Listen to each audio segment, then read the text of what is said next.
l'instant idéal. J'accorde à son journal pour lire les nouvelles. J'espère qu'elles seront sensationnelles. Voyage, grand reportage, sardinage et belles images. Son compte, c'est des petits commérages.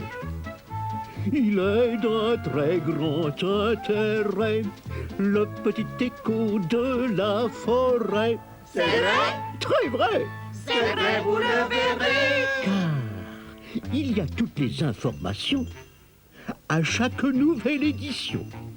On n'a jamais de déception, ça vous le découvrirez C'est vrai, dans le petit écho de la forêt. Oh, tiens. Oh.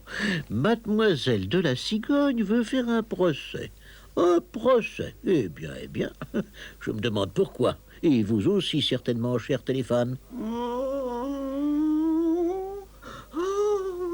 Secours! Mademoiselle, mademoiselle. Ah, vous voilà enfin! Oui, mademoiselle. Mais où diable étiez-vous donc? Eh bien, je faisais la sieste. La sieste? Vous n'avez pas honte? Mais dites, vous la faites bien, vous. Apprenez impertinent que je ne fais jamais la sieste. Bah, pourtant, vous êtes couché dans un hamac. Je ne suis pas couché, je repose. Donc, vous faites la sieste. Silence, je vous dis que je repose. Si je repose, c'est que je sens que je vais mourir. Ah, tiens, pourquoi? Parce que je deviens aveugle. Tout est sombre autour de moi. Je ne vois plus les rayons du soleil. Eh bien, moi, je sais pourquoi. Vous croyez médecin? Non, mais je vois clair. Vous avez des lunettes de soleil sur le bec. Alors, forcément, vous voyez tout en noir. Si j'ai mis des lunettes de soleil ignorant, c'est parce que j'ai un abominable mal de tête. Et pourquoi? Parce que depuis des jours et des jours, j'attends des nouvelles des frères Castor. Et je n'en puis plus. Oh, mais qu'à cela ne tienne, je vais aller voir où ils en sont. Zip, zip. Et Zip le lièvre partit ventre à terre à l'atelier des deux frères Castor.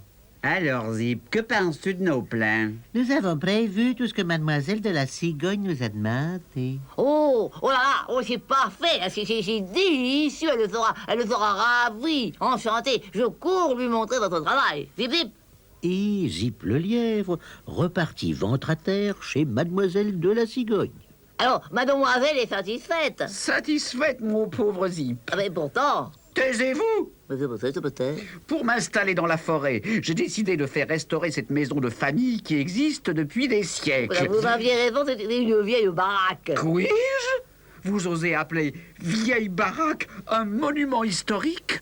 Une maison qui m'a vu naître? Alors c'est ce que j'ai dit, elle date pas d'hier. Et l'on m'insulte. Mais c'est abominable, inimaginable, effroyable. Oh, je sens que je vais me trouver mal. Dès qu'elle eut retrouvé ses esprits, mademoiselle de la Cigogne se rendit sans tarder chez les deux frères Castor. Mais mademoiselle, c'est vous qui nous avez demandé toutes ces transformations. Alors, faut commencer par consolider les fondations de votre maison. Apprenez, jeunes incapables, que ma maison a résisté aux tremblements de terre, aux tempêtes, à la neige, au verglas. Elle pourra très bien résister à vos travaux. Oui, mais théoriquement, pour respecter nos plans. Vos plans? Ah, parlons-en. Je n'en veux plus de vos plans. Et pourquoi donc? Parce que ma maison est très bien comme elle est. Et si vous prétendez la transformer, je vous attaque en dommages et intérêts. Quelques jours plus tard, après en avoir longuement discuté, les deux frères Castor osèrent se présenter à la demeure de mademoiselle de la Cigogne. Qu'y a-t-il encore? Eh bien, nous avions travaillé nuit et jour pour établir ces plans. Et maintenant, vous nous laissez en plan. J'ai une idée pour vos plans, jeunes gens. Ah oui? Faites-en des cocottes en papier. Voilà. Oh, mais ça ne se passera pas comme ça. Nous allons vous faire un procès. En dommages et intérêts. Eh bien, moi, je vous en ferai un autre. Un autre? En dommages et intérêts. Et pourquoi donc? Pour avoir osé me demander des dommages et intérêts. Maintenant, vous pouvez disposer dans votre intérêt. Décidément, cette chère cigogne est de très mauvaise foi. Elle a bien tort, n'est-ce pas, cher téléphone? De toute façon, je vous donne rendez-vous pour une nouvelle édition du Petit Écho de la Forêt.